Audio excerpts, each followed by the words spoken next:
అడవికి రాజైన సింహాలను కాపాడేందుకు ఇప్పుడు ఏఐ సాంకేతికత రంగంలోకి దిగింది.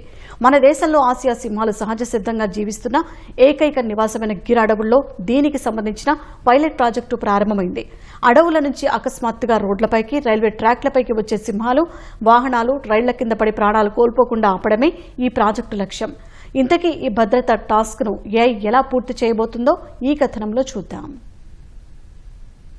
గుజరాత్లోని జునాగఢ్, గిర్ సోమనాథ్, అమ్రేలీ జిల్లాల్లో విస్తరించి ఉన్న గిర్ అడవుల్లో గత 5 ఏళ్లలో ఆసియా సింహాల సంఖ్య 674 నుంచి ఏకంగా 891కి పెరిగింది. వీటి సంఖ్య పెరిగే కొద్దీ అవి సంచరించే ప్రాంత విస్తీర్ణం కూడా పెరిగి అవి రోడ్డు, రైలు ప్రమాదాల బారిన పడుతున్నాయి. రాత్రి వేళల్లో ఎక్కువగా సంచరించే సింహాలు చీకటి, పొగమంచు వల్ల రైళ్లు, వాహనాల వేగాన్ని అంచనా వేయలేక ప్రమాదాల బారిన పడుతున్నాయి. ఈ ముప్పును తగ్గించేందుకు గుజరాత్ పర్యావరణ శాఖ మంత్రి అర్జున్ మోధ్వాదియా సరికొత్త ఏఐ కమాండ్ అండ్ కంట్రోల్ వ్యవస్థను తెరపైకి తెచ్చారు. ఈ హైటెక్ ప్రాజెక్టు కోసం గిర్ అడవుల్లో వాహనాల రాకపోకలు ఎక్కువగా ఉండే ప్రాంతాల్లో అధునాతన సీసీటీవీ కెమెరాలు, స్పీడ్ డిస్ప్లేలను ఏర్పాటు చేశారు. ఈ మార్గంలో వాహనాల వేగ పరిమితిని గంటకు 30 కిలోమీటర్లుగా నిర్ణయించారు. ఎవరైనా ఈ స్పీడ్ దాటితే ఆ వివరాలు లైవ్ లో కెమెరాలో రికార్డవుతాయి. ఏఐ సాఫ్ట్వేర్ వెంటనే ఆ డేటాను కమాండ్ కంట్రోల్ సెంటర్ కు చేరవేస్తుంది. దాంతో అటవీ శాఖ అధికారులు తక్షణమే సదరు వాహనదారులపై కఠిన చర్యలు తీసుకుంటారు.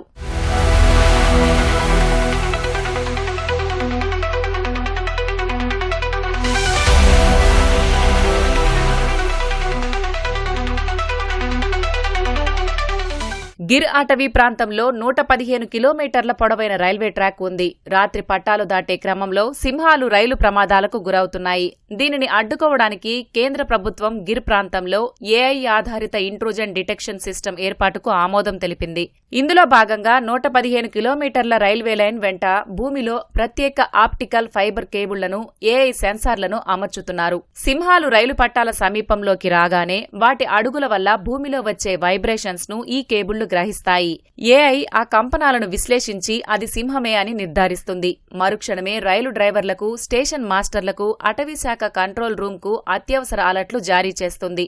దాంతో డ్రైవర్లు అప్రమత్తమై రైలు వేగాన్ని తగ్గించి ప్రమాదాలను నివారిస్తారు. సాంకేతికతతో పాటు క్షేత్రస్థాయిలో కూడా రక్షణ చర్యలు ముమ్మరం చేశారు. కొన్ని జోన్లలో సింహాలు ప్రమాదాల బారిన పడకుండా అటవీ శాఖ ప్రత్యేక ట్రాకర్లను నియమించింది. అక్కడ రైళ్లు గంటకు 30 కిలోమీటర్ల లోపు వేగంతోనే వెళ్లాలి. జునాగఢ్ నుంచి బిల్కాకు వెళ్లే జాతీయ రహదారిని రాత్రిపూట సింహాలు దాటుతుండటంతో అక్కడ స్పీడ్ బ్రేకర్లు ఏర్పాటు చేశారు. ట్రాకింగ్ సిస్టమ్స్ మాత్రమే కాదు, గతంలోనే సింహాల ముఖంపై ఉండే ప్రత్యేక గుర్తుల ఆధారంగా వాటిని విడివిడిగా గుర్తించడానికి సింబా అనే ఏఐ సాఫ్ట్వేర్ను కూడా గుజరాత్ అటవీ శాఖ ప్రయోగాత్మకంగా వాడుకలోకి తెచ్చింది. సింహాల జనాభా పెరుగుతున్న కొద్దీ వాటి పరిరక్షణ బాధ్యతను ఏఐ కమాండ్ కంట్రోల్ సిస్టమ్ ద్వారా విజయవంతంగా నిర్వహిస్తున్నామని, ఇది సింహాల ప్రాణాలకు ఉండే ముప్పును తగ్గిస్తుందని గుజరాత్ అటవీ శాఖ మంత్రి అర్జున్ మోధ్వాదియా చెబుతున్నారు.